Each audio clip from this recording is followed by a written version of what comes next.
beleza, tudo bem? Aqui é o Rafael Campos e hoje nós iremos falar sobre um anime interessante chamado Karakuri Circus. Se você gosta de animes, então segue aqui a minha indicação. Se você não gosta de animes, eu sugiro dar uma oportunidade para essa história. Então, hoje irei explicar o porquê eu acho que você deve assistir, ou pelo menos dar uma chance para esse anime. Quer saber mais então? Então sim, bora!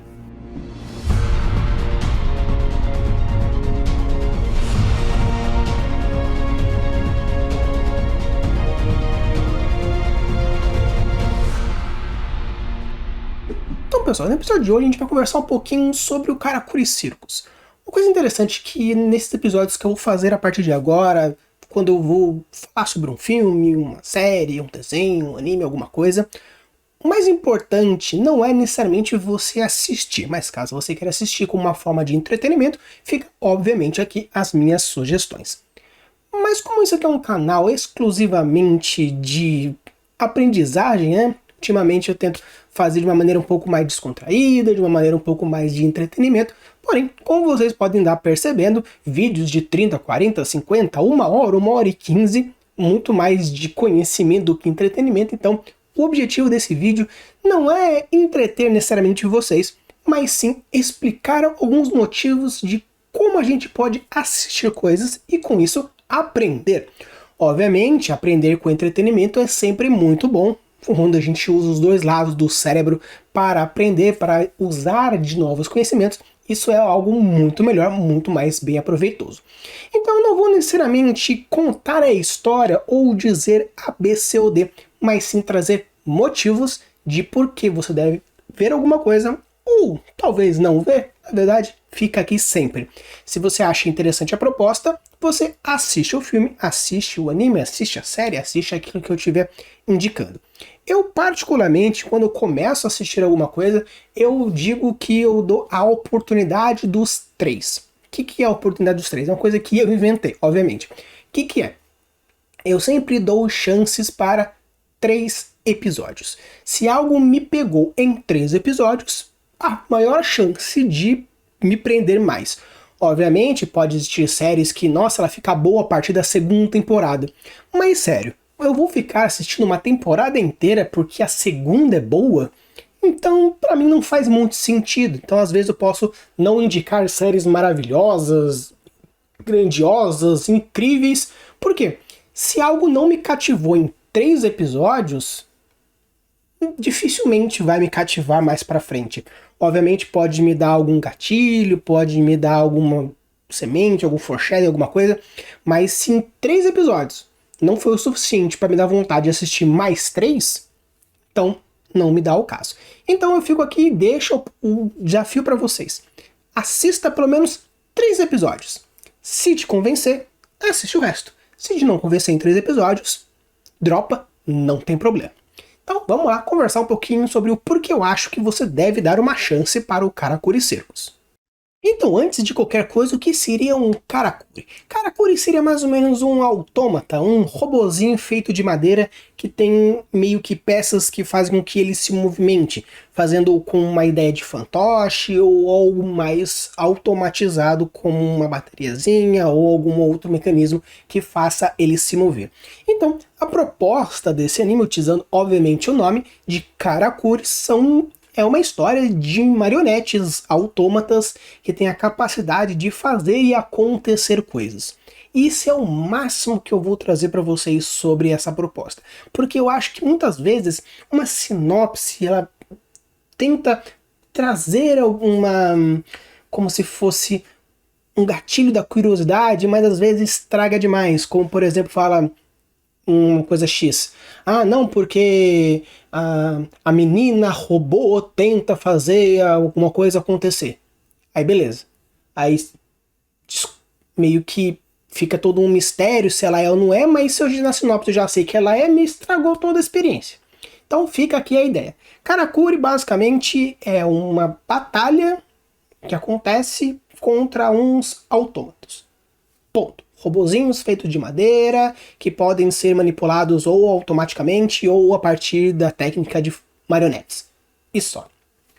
Agora, quando a gente fala sobre o anime propriamente dito, eu queria trazer algumas coisas. O primeiro, obviamente, as marionetes. Como é algo que traz como princípio o próprio nome, eu queria trazer essas questões.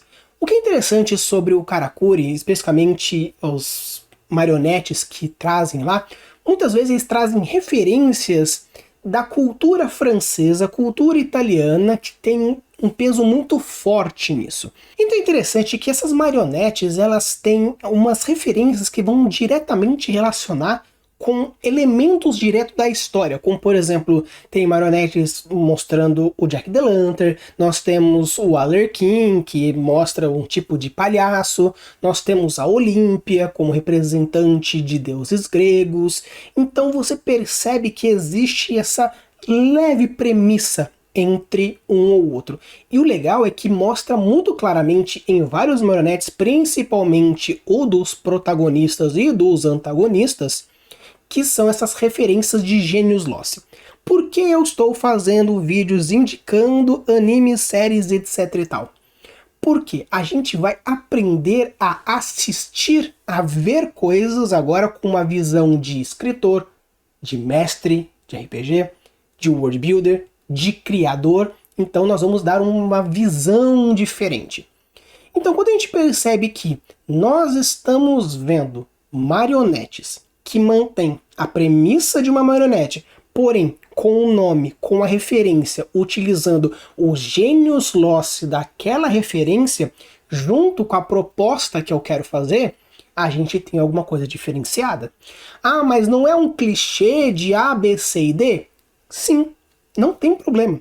Uma coisa que eu gosto bastante de divulgar e vamos assim, de distribuir o conhecimento, que seria o seguinte: qual a diferença entre um clichê, uma tendência e as convenções de gênero?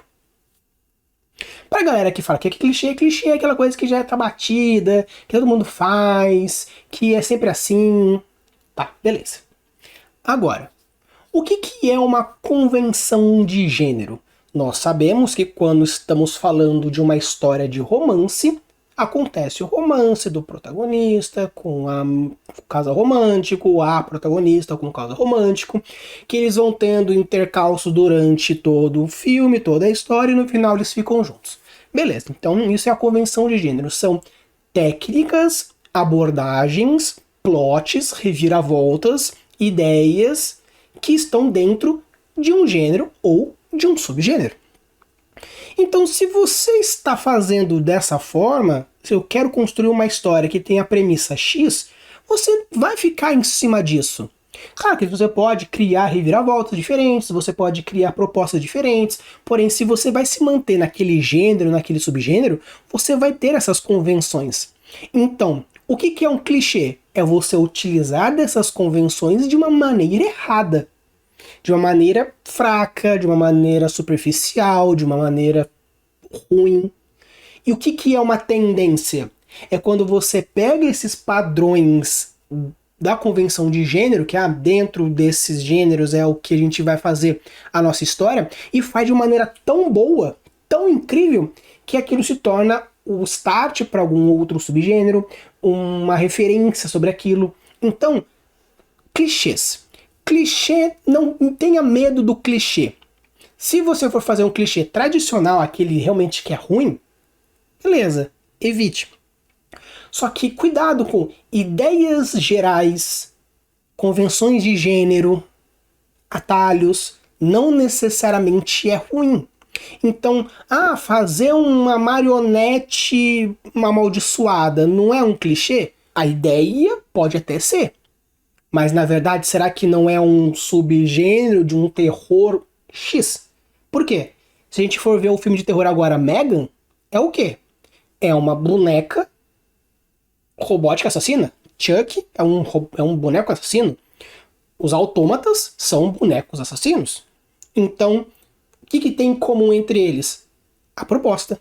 Mas são filmes, histórias bem diferentes. Dentro da que a gente pode chamar, assim, entre aspas, de um terror boneco, um terror boneco amaldiçoado, desse subgênero de terror boneco amaldiçoado, a gente tem o quê?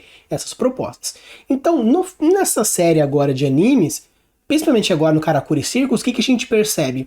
Que os nomes dos bonecos não apenas referenciam o boneco em si, mas a história dele.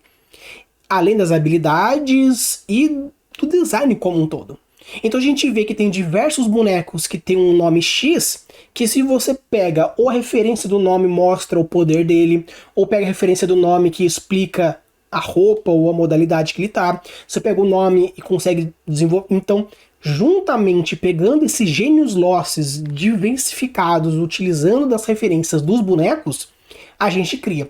Porque eu sempre, quando trago um tutorial que dá a oportunidade de dar nomes, eu falo de nomes. Porque muitas vezes, só de você colocar o nome naquele lugar, o nome no objeto, o nome no personagem, o nome, você vai criar conexões muito fortes. Por quê? Se a galera que conhece a história do circo francês, do Pierrot, da Pierrette, da própria Lerquina, você vê essas referências, então só o nome já causa uma aproximação e já cria já possíveis conexões. Será que se esse personagem pode ter uma referência com uma coisa X ou Y, será que ele seria capaz de fazer tal coisa?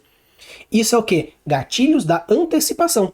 Você está utilizando dessas aproximações, desse arcabouço mental anterior para criar essa conexão. Então, por isso que eu falo, pense bonitinho no nome, porque às vezes você pode criar conexões que muitas vezes você não imaginava, só que os leitores, os jogadores, as pessoas que utilizam do seu worldbuilding falam assim, que interessante, por que será? Pode não ser nada, mas isso cria uma motivação que faz ele querer mais, e isso você percebe bastante nos nomes dos personagens, seja eles os bonecos ou os autômatas.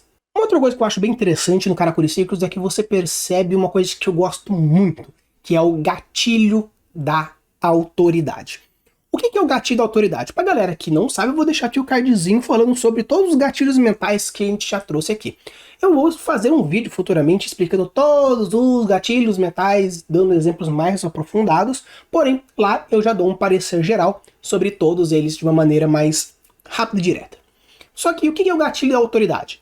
É você mostrar aquilo que você manja na sua história, fazendo com que, puxa, a pessoa traz umas referências boas, parece que ela manja no que ela está dizendo. Quero saber mais. Então, por exemplo, seria, eu tenho conhecimento de biologia, eu tenho conhecimento de worldbuilding de uma maneira geral. Então, se eu utilizar desses conhecimentos nas minhas criações, nas minhas histórias, eu vou criar uma conexão no cérebro lógico da pessoa com a minha história. Eu tenho um conto que eu gosto muito, que é a Autópsia de Ninguém, onde eu li livros sobre autópsia, eu fiz um mini curso, conversei com pessoas da área para trazer o máximo de similaridade possível dentro das capacidades que eu tinha naquele momento. E você percebe que existem elementos realmente de um processo de autópsia. E aqui no caso do Karakuri Circus, nós temos uma coisa muito interessante chamada de Síndrome de Zonafata. A síndrome de Zonafa é onde o corpo é dominado pelos nervos parasimpáticos, a traqueia se contrai causando dificuldade respiratória e dores excruciantes que são sentidas em todos os nervos. Os sintomas persistem até que a vítima faça alguém rir. Beleza, e por que eu trouxe isso? Vocês puderam perceber que eu usei sistema parasimpático? Contração de traqueia? Vocês sabem muito bem, quem prestou atenção nas aulas de biologia, que nós temos o sistema simpático e o sistema parasimpático. Nós temos a adrenalina e temos a noradrenalina, que tem todo esse projeto, todo esse composto, todas essas formações. Não vou aprofundar nisso, porque se você não sabe, por favor, estamos num mundo aqui que... já ouvi falar, beleza. Mas se não, dá uma estudadinha, porque é importante o conhecimento de uma maneira geral. Mas eu não sou interessado. Não tem problema, esse vídeo serve para isso mesmo. Então, o que é interessante sobre essa síndrome? Por quê? Quando as pessoas utilizam do gatilho da autoridade, serve para quê? Para você mostrar o conhecimento. Obviamente, essa síndrome de Zonafa não existe. Porém, existe alguns processos de sistema simpático-parasimpático que, dependendo da situação dos seus nervos e dos hormônios que estão relacionados, isso vai ter respostas no seu corpo de uma maneira geral. Considerando a adrenalina, vamos dizer dessa forma.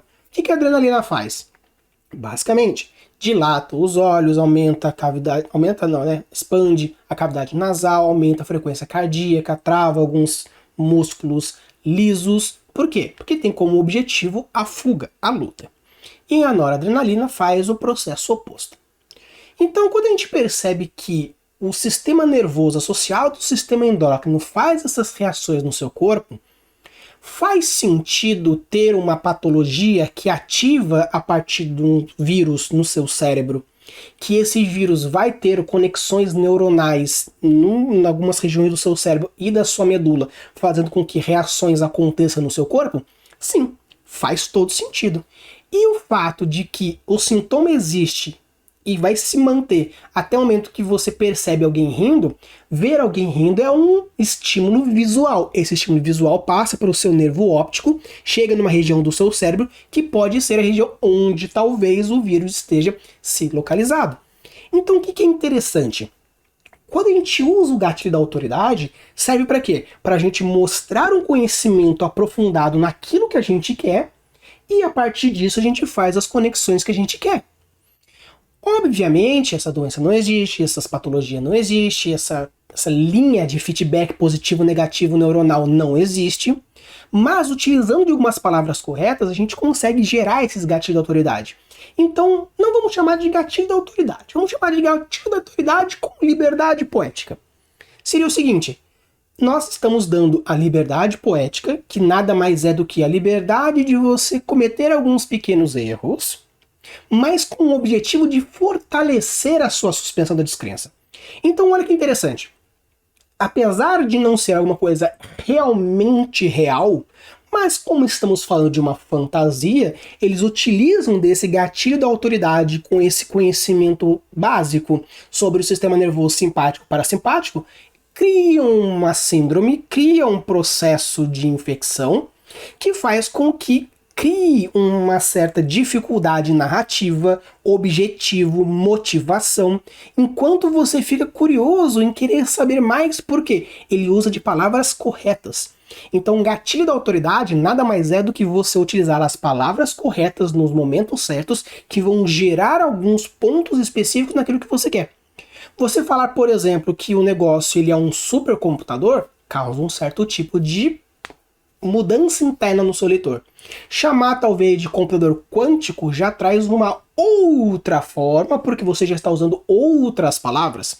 Se você estivesse falando, por exemplo, simplesmente um computador, já causa um outro efeito.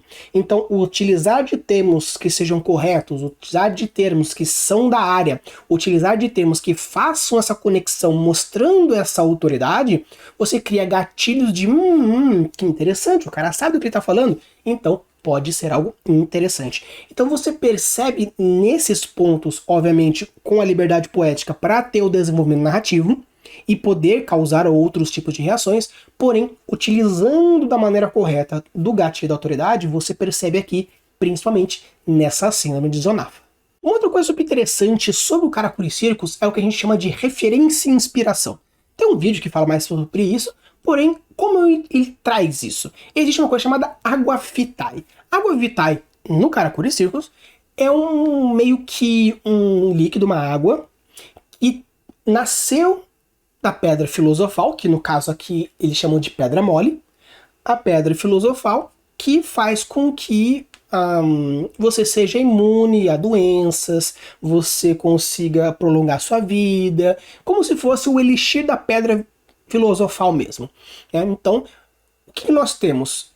Uma inspiração, uma referência, tanto que ele muda, não é pedra filosofal, é pedra mole. Não é elixir da vida, é água vitae.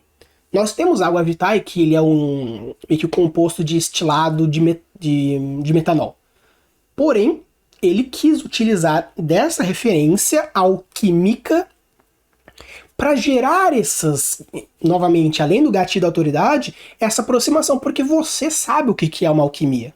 Você conhece Fullmetal Alchemist, você conhece Harry Potter, você conhece diversos locais que falam sobre alquimia. Então, ele utiliza o que? Esse conhecimento prévio de nós, leitores, de nós, espectadores, de nós, jogadores, para criar essa aproximação.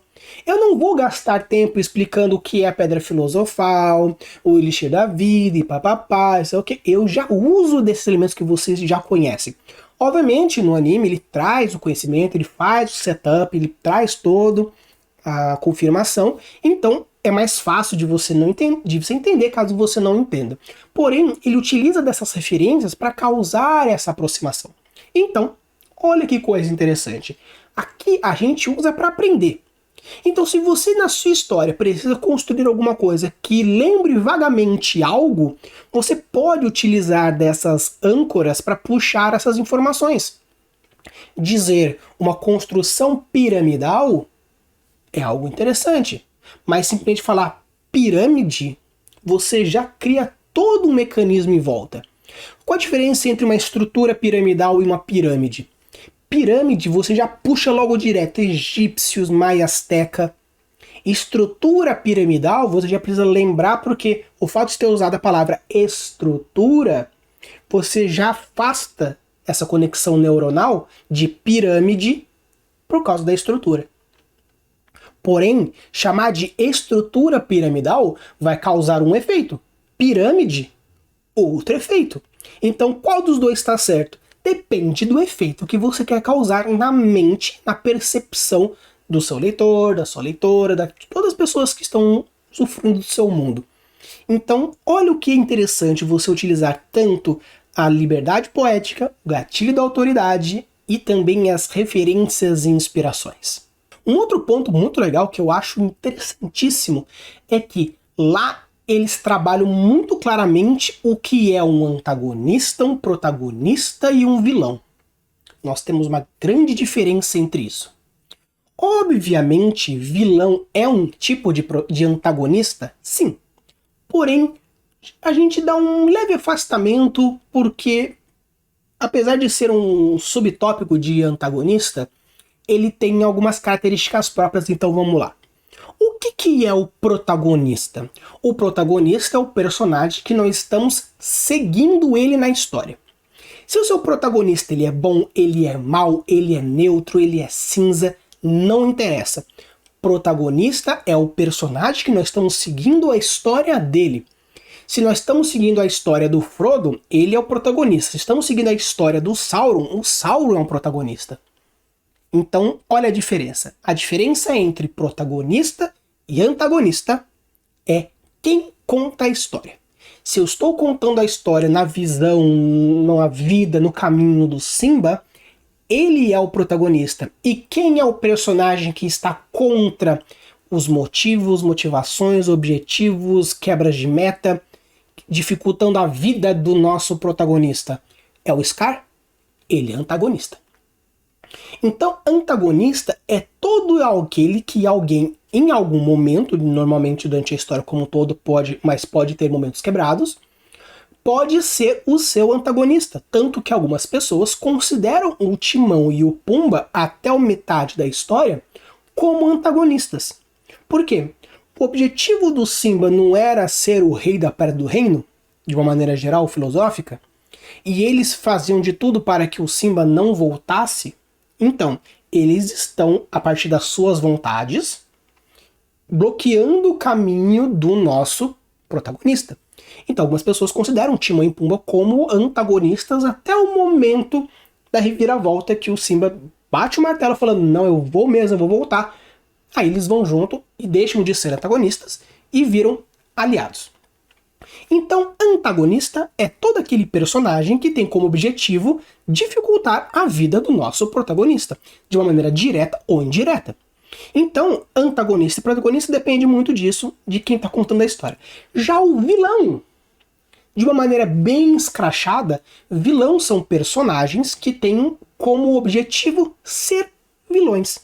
Eles têm a própria história, a própria conduta, indiferentemente do nosso protagonista. Ele tem um objetivo muito claro. Só que o que acontece é que muitas vezes o nosso protagonista bate de frente com a ideia do nosso vilão.